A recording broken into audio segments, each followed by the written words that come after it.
Thank you very much, Mr. President. Ladies and gentlemen, good evening. Assalamu alaikum. Lovely to see you all here tonight.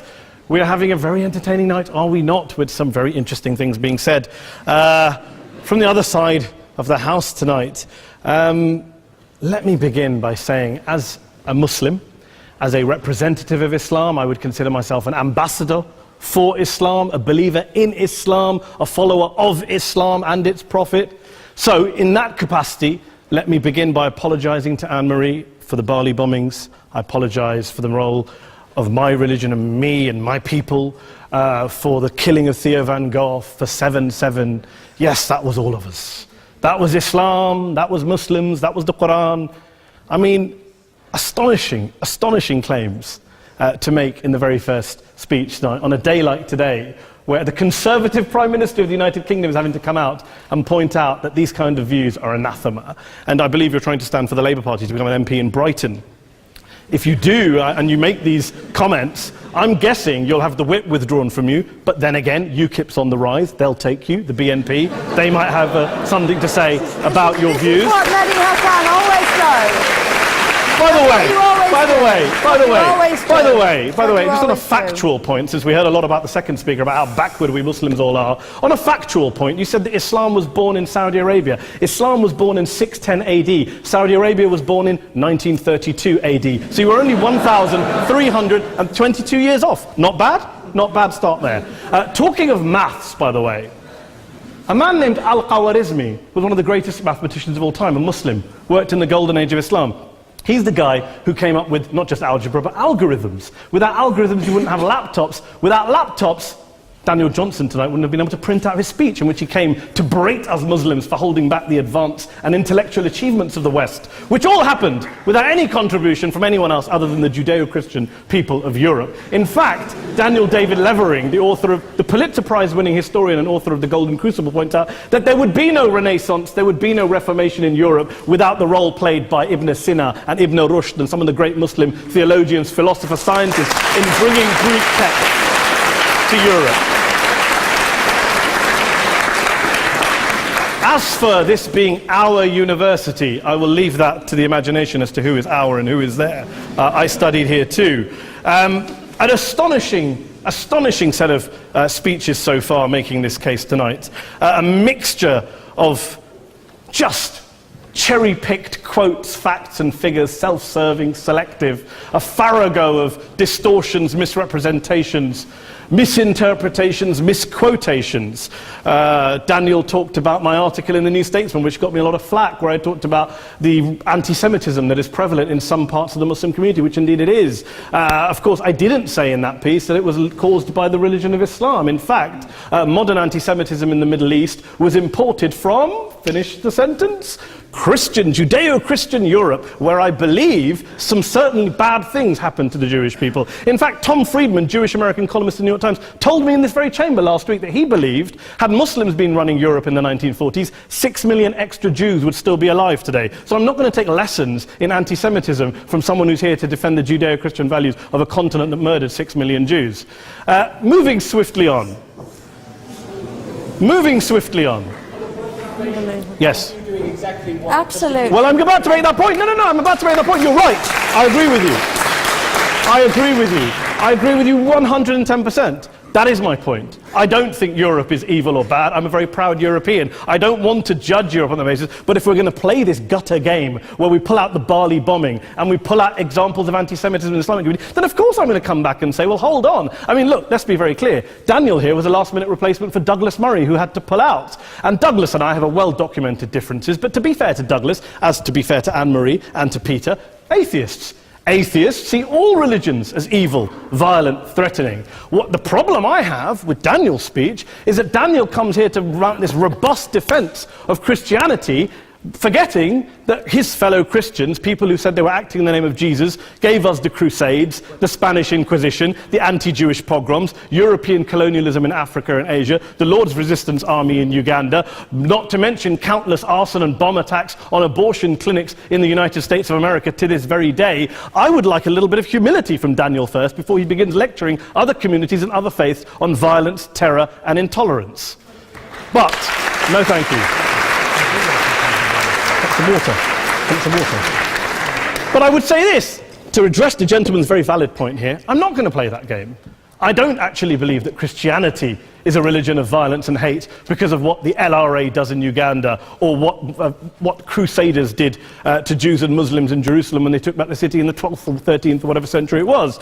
I believe that Christianity, like Islam, like pretty much every mainstream religion, is based on love and compassion and faith. I do follow a religion in which 113 out of the 114 chapters of the Quran begins by introducing the God of Islam as a God of mercy and compassion. I would not have it any other way. I don't follow a religion which introduces my God to me as a God of war, as some kind of Greek God of wrath, as a God of hate and injustice. Not at all. As Adam pointed out, you go through the Quran and you see the mercy and the love and the justice. And yes, you have verses that refer to warfare and violence. Of course it does. This is not a motion about pacifism. I'm not here to argue that Islam is a pacifistic faith. It is not.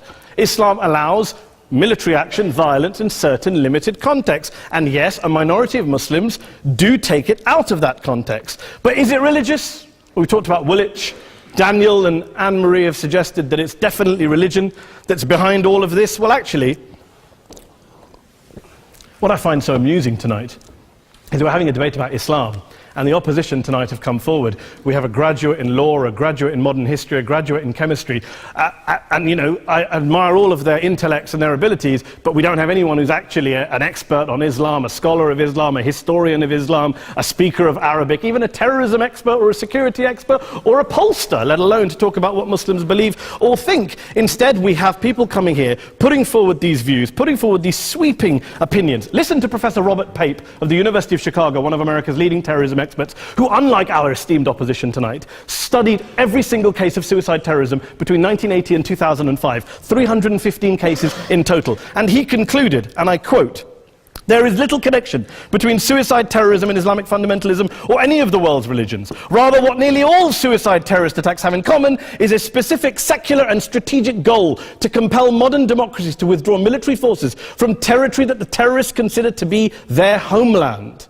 And the irony is, when we talk about terrorism, the irony is that the opposition and the Muslim terrorists, the Al-Qaeda types, actually have one thing in common.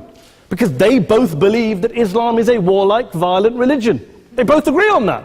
They have everything in common. Osama bin Laden would be nodding along to everything he's heard tonight from the opposition side. He agrees with them. The problem is that mainstream Muslims don't. The majority of Muslims around the world don't. In fact, a gentleman here started quoting all sorts of polls. Gallup carried out the biggest poll of Muslims around the world, of 50,000 Muslims in 35 countries. 93% of Muslims rejected 9/11 and suicide attacks. And of the 7% who didn't, they all, when polled and focus grouped, cited political reasons for their support for violence, not religious reasons. And as for Islamic scholars and what they say, well, Daniel talks about our University of Oxford. We'll go down to Oxford Centre for Islamic Studies, get hold of a man named Sheikh Afifi al-Akiti, who is a massively well-credentialed and well-respected Islamic scholar, who has studied across the world, who in the days after 7/7 published a fatwa denouncing terrorism in the name of Islam, calling for the protection of all non-combatants at all times, and describing suicide bombings as an innovation with no basis in Islamic law. Go and listen to Sheikh Tahir al-Qadri, one of Pakistan's most famous Islamic scholars, who published a 600-page fatwa condemning the killing of all innocents and all suicide bombings unconditionally without any ifs or buts. There's nothing new here. This is mainstream Islam, mainstream scholarship, which has said this for years. You don't go out and kill people willy-nilly in the high street or anywhere else, on a bus or a mall, based on verses of the Quran that you cherry-pick without any context, any understanding, any interpretation, or any commentary. Point of information. Please. Well, it doesn't happen apparently. I didn't say it doesn't happen at all. I never said it didn't happen. I don't blame Islam. Yes, it's a very good point. And a lot of us are campaigning against that. And we're campaigning against it in the name of Islam. We're campaigning against it in the name of various interpretations of Islam. Anne-Marie comes and scares us with her talk of Sharia law. I would like to see the book of Sharia law. It doesn't exist. People argue over what Sharia law is. And you empower the extremists by saying there is only one version. You empower them all. I don't believe you took any interruptions, Anne-Marie, so I think you should stay there for a moment. Several countries. Here's what we're dealing with. Here's what we're dealing with. We are dealing, I took your point. Here we are dealing with a 1400-year-old global religion followed by 1.6 billion people in every corner of the world, a quarter of humanity, of all backgrounds, cultures, ethnicities. And yet the opposition tonight wants to generalize, stereotype, smear in order to desperately win this debate. And here's my question, if we're going to generalize and smear. If, okay, people say yesterday's bombers, and we've got to be careful, there's a trial going on, were yesterday's attackers, motivated by Islam? Big debate. I don't believe they were. Let's say they were. Let's say Faisal Shahzad, the Times Square bomber, was motivated by Islam. Let's assume, for sake of argument, that Richard Reeves, the shoe bomber, was motivated by Islam. If Islam is responsible for these killings, if Islam is what is motivating these people, and Islam is therefore not a religion of peace, a religion of war, then ask yourself this question: why aren't the rest of us doing it? Why is it such a tiny minority of Muslims are interpreting their religion in the way that the opposition claim they are? Let's assume there are 16,000 suicide bombers in the world. There aren't. Let's assume there are for the sake of argument. That's 0.001% of the Muslim population globally. What about the other 99.99% of Muslims who the opposition tonight either ignore or smear? The reality is that the rest of us aren't blowing ourselves up tonight. The reality is that the opposition came here tonight not worried about the fact that me and Adam might pull open our jackets and blow ourselves up tonight because we're followers of a warlike warrior religion which wants to take over Europe and Daniel's university. The issue is this. The issue is this. Unless the opposition can tell us tonight, and Peter Atkins is here, one of our great atheist intellectuals, can tell us tonight, can answer this question tonight: why don't the vast majority of Muslims around the world behave as violently and aggressively as a tiny minority of politically motivated extremists? Then they might as well give up and stop pretending they have anything relevant to say about Islam or Muslims as a whole. Ladies and gentlemen, let me just say this to you. Think about what the opposite of this motion is.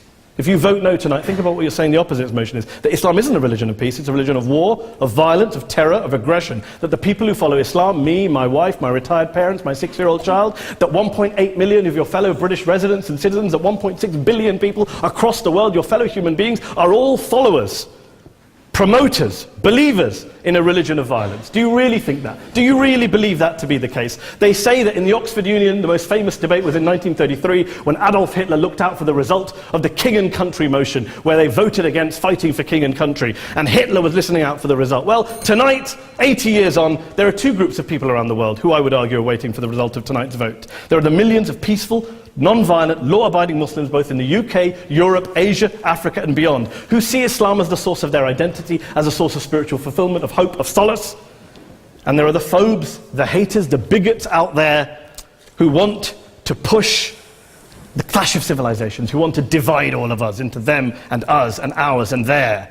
Ladies and gentlemen, I urge you all not to fuel the arguments of the phobes and bigots. Don't legitimize their divisions. Don't legitimize their hate. Trust those Muslims who you know, who you've met, who you hear, who don't believe in violence, who do want you to hear the peaceful message of the Quran as they believe it to be taught to the majority of Muslims, the Islam of peace and compassion and mercy, the Islam of the Quran, not of Al-Qaeda. Ladies and gentlemen, I beg to propose this motion to the House. I urge you to vote yes tonight. Thank you very much for your time.